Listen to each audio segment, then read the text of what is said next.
In a world where communication is key, where stories are crafted, with narratives and perceptions continually being shaped, there are women who stand at the forefront of public relations and communications. Welcome to Prayer Woman of the Month, a monthly series dedicated to celebrating and amplifying the voices of Nigerian female practitioners who are making waves in the world of prayer and communications globally. In each episode, we'll delve into the experiences and insights of those women as they share the strategies they employ to thrive in this ever-evolving industry. Through their stories, Prayer Woman of the Month offers practical advice and appreciates the power of strategic communication. Get ready to be empowered, informed, and inspired. Take a listen and enjoy. Another edition of Prayer Woman of the Month. In this edition, we are honored to shine the spotlight on Elsie Ofulue, who holds the prestigious role of Vice President, Head of EMEA Internal Communications for Technology at Morgan Stanley, UK. With over 15 years of industry experience, Elsie's expertise has not only shaped the organization communication strategies, but has left an indelible mark in the field. She has been recognized as the Finalist Inspirational Woman of the Year at the 2023 UK Black Tech Achievement Award. Beyond her corporate endeavors, Elsie's capacity also extends to being the event director at Event on Wheels, a leading wedding consultancy. She will be sharing with us her achievements and experiences that shaped her as a professional in the communications field. You're welcome, Elsie. Thank you so much, Grace. Nice to be here. Thanks for inviting me over. It's a pleasure to have you here. So, Elsie, tell us, with a career journey spanning over 15 years, it just shows how vast you are in the communications field. Could you share with us some remarkable moments from your journey that has led to your current role as the Vice President, Head of EMEA Internal Communications for Technology at Morgan Stanley, UK? Oh, wow. Where do I actually start? The journey. I know it's a whole lot. It's a whole lot journey. It's interesting the fact that I can tell you a little story. I actually didn't start up life trying to be a comms person. That's the funny thing. I kind of fell into comms in that sense. When I was serving youth service, was working in a bank then in Nigeria. Back then, Nigeria First City Monument Bank PLC, and I was in the sales and marketing sales team. And I wasn't very comfortable with the way comms was, and I wasn't a comms person. And I did the inevitable of writing then to the founder of the bank. Then, you know, those emails you send out and you think that no one is ever going to read those emails? You read. Express myself on about communications within the organization. And one thing led to another, and the founder sent for me. He sent for me, and immediately when I arrived, he just said to me that, meet your new manager. He introduced someone and said, as your new manager, go with him and fix the supposed problem you think there is within communication. And that's how I landed myself in comms. So it was a case of my being inquisitive, my being not settled with how things were in an organization, and I wanted to see it change. And I was literally pushed to go and be the change that I wanted to see. And that's how I started my journey into comms, as the case will be. So being in Nigeria, I worked with First City Monument Bank for a few years in the internal communications department, moved into brand marketing, and then I got married and relocated here in the UK, and I still work for FCMB, the UK subsidiary as well, also handling brand marketing and the rest of it. And post that, I then went on to work with Accenture, which is also a leading consultancy firm, working well amongst the various platforms they had at Accenture well. And once I was on Accenture, I landed my role in Morgan Stanley. I first was a consultant for a few years in Morgan Stanley. And I obviously must have done something impressive, which made me get converted into being an associate. And from then, climbing the ladder into being a vice president. And I think over the years, it's been the case of me always looking for a need and meeting it. I live by the cadence of leave a place better than you met it. So when I walk into an organization, I always look, what is that thing? What is that gap? What is that missing spot? What is that? How can something be done better? How can we change something positively? And once I provide such ideas, it leads to providing solutions. And there's always someone who is happy about those solutions. And it gives me the next leverage. It gives me the next opportunity.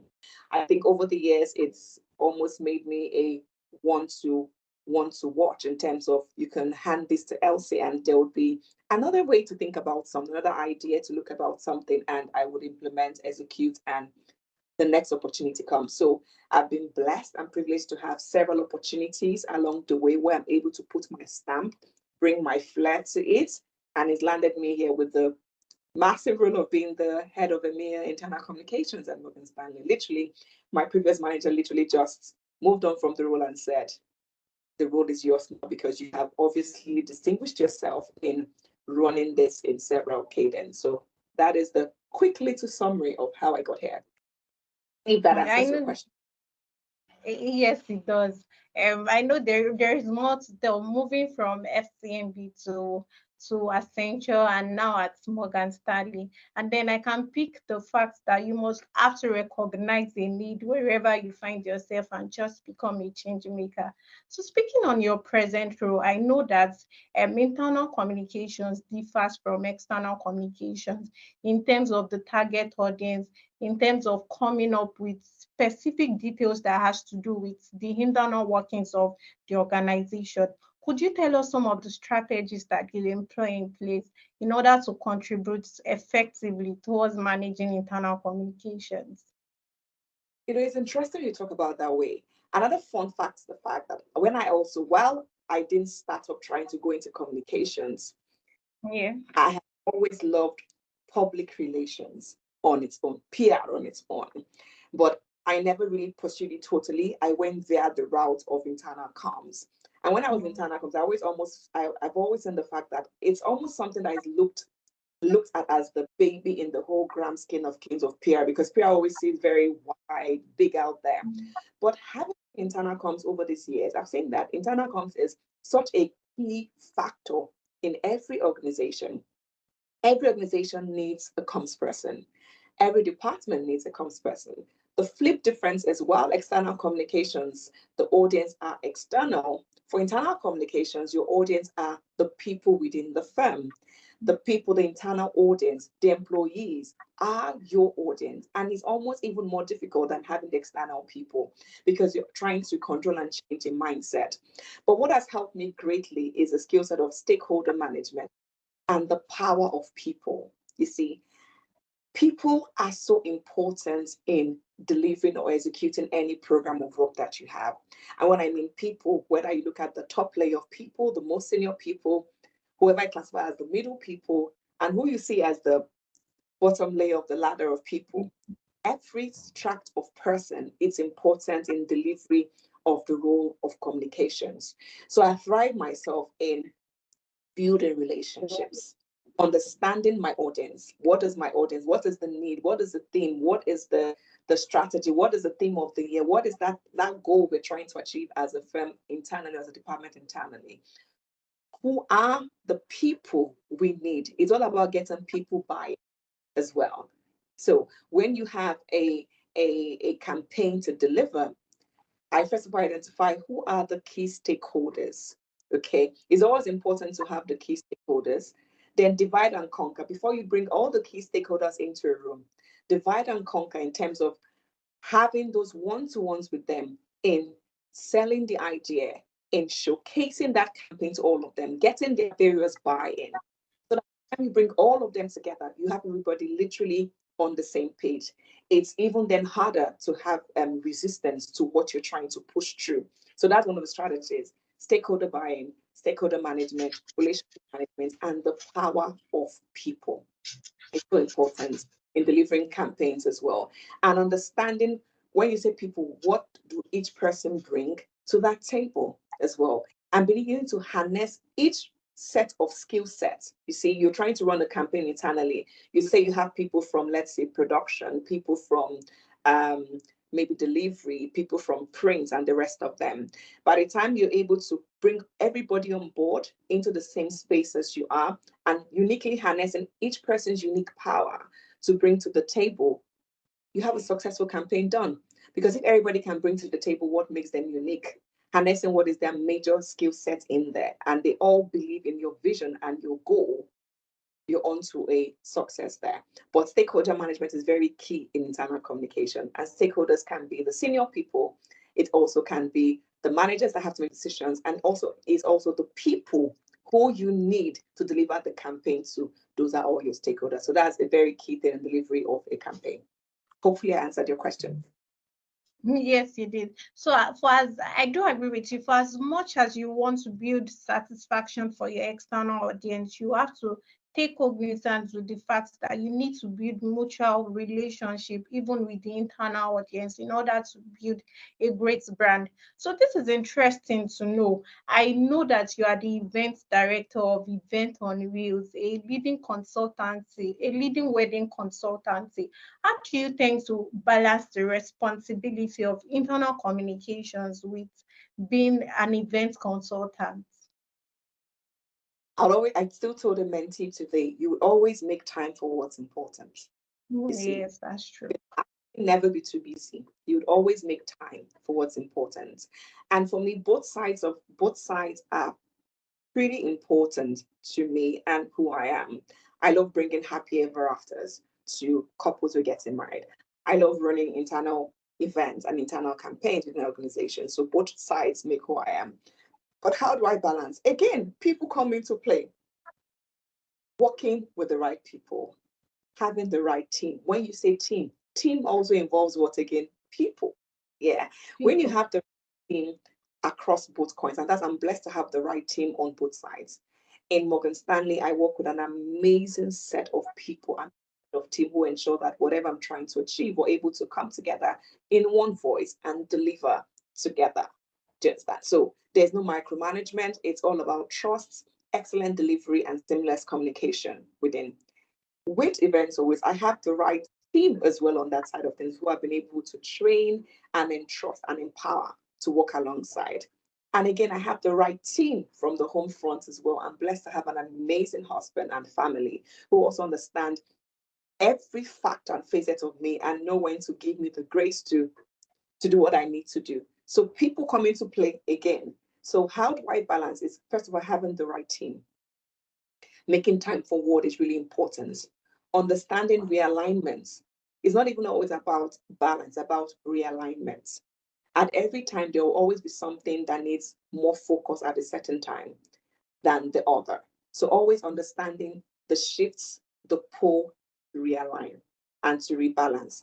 That's how it is, always realigning. But above all, as a Christian, it's the grace of God. It sounds very cliche, but ultimately the grace of God that gives me the capacity at every point. Is that grace that ensure I have the right managers I work with on one side, or the right team of staff I work with on the other side, and being blessed with the right family setting as well on the other side. So that's how I kind of arrange and balance everyone. So it's the realignments, the readjustment, the rebalancing, and working with the right set of people, empowering people as well to be able to do things how you can do them, and giving yourself a bit of grace as well that as much as you are balancing, you can't do all at the same time. It's okay for something to align and take priority at any given time, but you're always flexible enough to realign. And excellence is what I strive for every time. So yeah.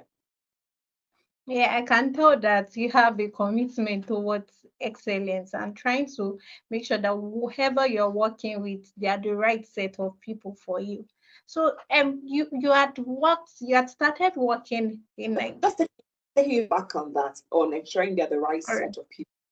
A lot of people. times it actually has to be the right set of people. But when you come into the space or come into my world, it's also the opportunity for me to be able to help and shape you into being what excellence is. Do you understand what I mean? So sometimes you have people who come into your phase of life, come into your organization, or come into your team who are not exactly in quotes excellent. But again, remember what I said, leaving a place better than you met it, being impactful. It's when those people come in, do they leave the same way they came? No. if they were not excellent before, if they were on level F or C before, working with me over time should be able to get them to A, get them to a pattern of excellence, because you're consistently showing the right way to do things, the better way to do things, and then you have the excellent team. It's ridiculous to almost think that you always have or recruit every time excellent people. Sometimes they come in as rough edges and you're able to help fine tune and refine them into being the excellent people that they should be, because everyone has that potential inside of them. So this just reminds me on the essence of building impacts, even as you move in your career journey. You had worked in FCMB in Nigeria. You have had a communications experience in Nigeria, and you're presently working in Morgan Stanley as the head of EMEA internal communications for technology. Could you share with us what the differences between working in Nigeria as a comms practitioner and presently as a comms practitioner in the UK? I think the biggest first is probably culture shock. Obviously, I've moved from being in the same room with everybody who looks like Yeah, I me knew to you were going to mention that. being in a room whereby I could easily be the only person that looks like me, or there might be few who look like me. And it's also a case of you know, with Nigeria and as a country, to be honest, we pulled great campaigns. As so comms is comms wherever you are in the world, to be honest. It's the same thing. It's about the essence of striving for more and pushing for more and having processes in place.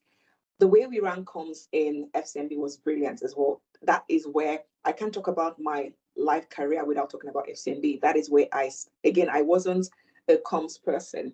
I was literally thrown into comms, and that has been my bedrock. It is what I learned and was taught and worked at and experienced in FCMB that created a platform and background for what the UK people were able to see and recruit.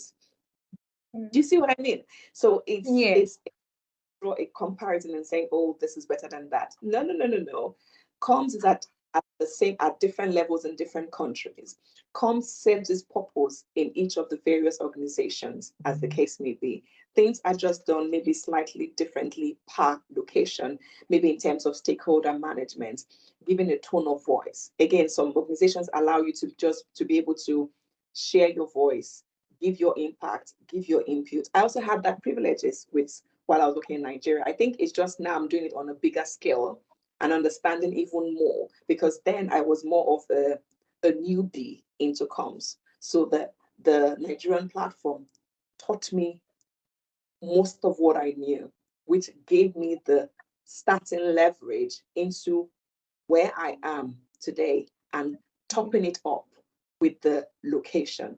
So it's all about just different location, different scope of people, different scope of work. Yeah, I would almost say that here, internal communications is such a massive deal here, as against where I was coming from in Nigeria. Like again, as like I said, internal communication used to be like a small portion of a, a communications department. It almost could be the same thing. Now it's a very small portion, because but then you have a massive PR department, you have a massive corporate comms department. But here, what I've seen as a huge difference is that internal comms is a massive portion, because we understand that the people internally are as important as the people externally. Do you see? So you're not just spending time just trying to create your organizational brand look and feel outside, but you're also intentional about the brand inside as well, whereby people are living and speaking the values of your organization. That I think is probably the difference, isn't it? Because sometimes we spend lots of money on external campaigns in Nigeria. You know, there's this massive, but within the organization, can you come out as someone who works in this organization and say that this is I am a living proof of this organization? That's what internal communications does. And I think that's what I feel we've been heavily invested in from the side of the world as well, ensuring that the people within feel the same way as much as the people externally. Because the people internally are your first ambassadors of your organization.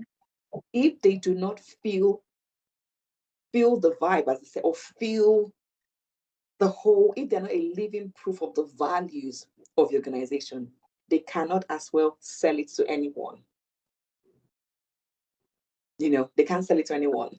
I'm a living proof of Morgan Stanley. If I talk about Morgan Stanley UK here, you would want to work here because I am a full embodiment of the culture, of the concept, of the goings of the firm. And that is what internal communications tend to do.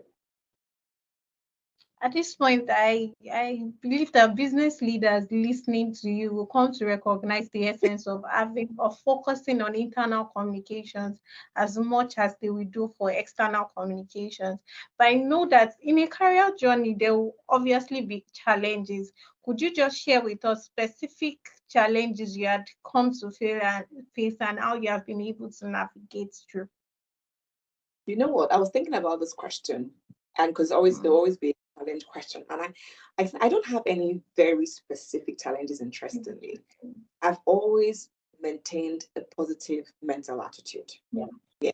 And if you've listened to me, understand that my energy is a positive energy. I carry myself in that way.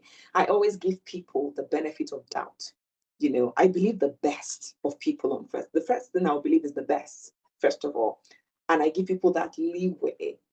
And I have the positive mental attitude. The only thing I could only point on the fact that probably moving locations, there was a mindset shift for me. Again, being in a place whereby everybody looks like me to being in a place whereby less people look like me. So having to find my tone of voice, having to be able to have that more confidence in who I am and what I do and what I bring to the table. It's just what it is, that gap. It took a while to shift that mindset shift of maybe when you think you're proper, let's say like a superstar, where you're coming from, and then you're here and you're seemingly overwhelmed with, oh my God, how did I get into this place, and you're thinking it's probably not business as usual because everybody kind of knows you somewhere before, and here there's a whole new world altogether, and literally a whole new world in terms of the location, the people, and all that. So, but gradually learning your tone of voice, gradually having that confidence. But I've been so blessed with amazing managers in my career that I've been able to identify what are the traits that make Elsie thrive and giving me those opportunities to be the best of me. It's still a journey. It's still a journey. We keep learning every day because at every point in time you have your stakeholder build changes. You probably have maybe smaller stakeholders when you start, medium stakeholders, then you begin to have, the more you go higher in the business, you begin to have bigger stakeholders, more senior stakeholders. So your tone of every time you need to check how you're beginning to show up at those levels because it changes at every point in time. Yeah, I was saying that your tone of voice has to match with whatever level you find yourself, and that's where learning comes in place. You have to be open to continuous learning. So, Elsie, looking at your younger self, what advice would you give based on your career journey and experiences? What advice would you give to your younger self? I would say there is no two like you. There's no two like you. And so use that to your advantage. Keep providing value. I'd also tell my younger self that you are in the room because you deserve a seat at the table. I even just told that to a young mentee today. You are in the room because you deserve a seat at the table. You are hired because they saw something about you. That's why they hired you. So it's not always been on the pity side of the table. There's something about you. That's why you are hired. And I'll also tell my younger self is keep refining and leaning in on your superpower. I heard the word superpower from one of our very senior people in my organization here about what is your superpower? What is your superpower? And how can you keep amplifying your superpower? You lean into your superpower. If you know what your superpower, and all of us have different superpower. That's why I said there is no two like you.